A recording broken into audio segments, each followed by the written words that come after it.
دنیا سے پہلے بھی ایک زندگی تھی ہماری، ہم بتا کر آئے ہیں، عالم ارواح میں وہ زندگی ہم گزار چکے ہیں جس میں ہم نے اللہ سے عہد کیا تھا، الست بربکم قالوا بلا۔ کس نے عہد کیا تھا؟ ہم تھے، میں تھا، آپ تھے، ہم میں سے ایک ایک فرد تھا۔ حضرت آدم بھی تھے اور حضرت ابراہیم بھی تھے اور حضرت محمد بھی تھے صلی اللہ علیہ وسلم علیہ الصلوۃ والسلام، اور وہ انسان بھی تھا جو تا قیامت اس دنیا میں پیدا ہوگا۔ بیک وقت تھے، باپ اور بیٹے کی نسبت اور پوتے اور دادا کی نسبت نہیں تھی، ہر فرد اپنی جگہ پر، اگرچہ روح کی کیفیت میں، روحانی حالت میں، یہ جسد مادی نہیں تھا، ارواح تھی۔ الست بربکم قالوا بلا۔ پھر ہم سو گئے، ہمیں سلا دیا گیا، ایک موت ہم پر پہلے وارد ہو چکی ہے۔ آپ اندازہ تو کریں ان حقائق پر غور کرنے سے کس قدر وسعت ہے۔ اس موت کا کیا خوف؟ ایک موت تو میں بتا آیا ہوں، موت کی ایک نیند میں سو چکا ہوں، ایک نیند اور سونا ہے۔ نہ اس موت نے مجھے معدوم کر دیا تھا، نہ یہ موت مجھے معدوم کر سکے گی۔ یہ ہے وہ انداز جس میں کہ پھر کہتے ہیں مولانا روم، پس 76 سم کے ز مردن کم شرم، مجھے کیا اندیشہ ہے کہ مرنے سے میرے اندر کوئی کمی آ جائے گی؟ موت میرا کچھ نہیں بگاڑ سکتی، میں تو ایک موت سے تو گزر آیا ہوں۔ ربنا امتنا نسنتین واحییتنا نسنتین فاعترفنا بذنوبنا فهل الى خروج من سبیل۔ جہنم میں اہل جہنم یہ فریاد کریں گے، پروردگار تو نے ہمیں 2 مرتبہ مارا، 2 مرتبہ جلایا، اب ہم نے اپنے گناہوں کا اعتراف کر لیا، تو یہاں سے نکلنے کا بھی کوئی راستہ ہے کہ نہیں؟ 2 موتیں، ایک اس وقت تو ذرا تصور تو کیجئے، میں ازل میں تھا، ازل کسے کہتے ہیں؟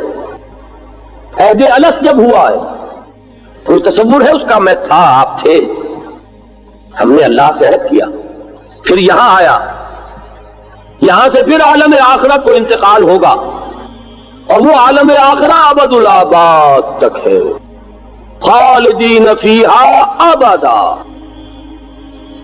زمین و آسمان کا فرق ہے، کہاں یہ 50 60 70 سال، اور کہاں وہاں سے وہاں تک انا للہ و انا الیہ راجعون۔ دوسری ڈائمنشن کیا ہے ہماری فکر کی وسعت کی؟ اس دنیا میں بھی جو کچھ ہو رہا ہے اس کا ایک ظاہر ہے، ایک باطن ہے۔ ظاہر میں کسی شخص نے پتھر اٹھا کر کسی کو مارا، وہ لگ گیا، وہ یہ سمجھے گا اس نے مارا۔ باطن میں بغیر اذن رب نہیں لگا، اس میں مشیت خداوندی بھی شامل ہے، اذن رب بھی شامل ہے، اس میں جو کچھ ہو رہا ہے الٹپ نہیں ہو رہا، کسی اور کے کیے مجرد نہیں ہو سکے گا جب تک کہ اذن رب نہ ہو۔ یہ پتھر اگر لگا، لگانے والے نے، اٹھانے والے نے، مارنے والے نے جو کمائی کی اپنے لیے، لیکن جسے لگا ہے اسے یہ معلوم ہو جائے کہ مجھے یہ لگا ہے اذن رب سے، سوچ میں زمین و آسمان کا فرق واقع ہو۔ ایک انسان ایک محنت کر رہا ہے، کوشش کر رہا ہے، نتیجہ نہیں نکلا، کیا ہوگا؟ سخت صدمہ، سخت رنج، محنت ضائع ہو گئی، وقت اکارت گیا، اتنا سرمایہ لگا وہ ضائع ہوا۔ اور ایک وہ شخص جو یہ جانتا ہے یہ ساری محنت میری تھی، اصل فیصلہ کسی اور کے ہاتھ میں تھا، یہ اس کا فیصلہ ہے کہ میری وہ محنت برابر نہ ہو، اور وہ میرا مولا ہے، میرا آقا ہے، میرا پروردگار ہے، میرا خیر خواہ ہے، میرا حمایتی ہے، میرا ولی ہے، میری مصلحتوں کا مجھ سے بڑھ کر جاننے والا ہے، لہذا جو اس کا فیصلہ ہے اس پر راضی رہنا، یہ ایمان کا نتیجہ نکلے گا، اور ایمان نہیں ہے تو پیچ و تاب کھائے گا انسان۔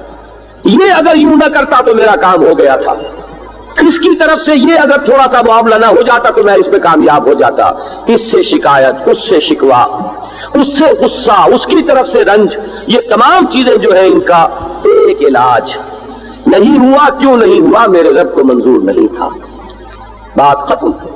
ما شاء اللہ کان وما لم یشاء لم یکن۔ جو اللہ نے چاہا وہ ہوا اور جو اللہ نے نہیں چاہا وہ نہیں ہوا۔ اگر اللہ نہیں چاہتا کہ یہ کام ہو تو لاکھ یہ کوئی غلطی نہ کرتا، اس کی طرف سے بھی کوئی رکاوٹ پیش نہ آتی، تب بھی وہ کام نہ ہوتا۔ اگر اللہ کا اذن یہی ہے کہ کام نہ ہو تو کسی کے رکاوٹ ڈالے بغیر بھی وہ کام نہ ہوتا، اور اگر اللہ کا فیصلہ یہ تھا کہ یہ کام ہو تو لاکھ سب رکاوٹیں ڈال لیتے تب بھی وہ کام ہو کر رہتا۔ جسے یہ حقیقت معلوم ہوئی، آپ سوچئے کہ کتنے چکروں سے وہ نکل آئے، کتنے صدموں سے، کتنے شکووں سے، کتنی شکایتوں سے، کتنے پیچ و تاب سے اللہ تعالیٰ نے اس ایمان کی بدولت اس کو رستگاری، اس کو رہائی نصیب فرما دی۔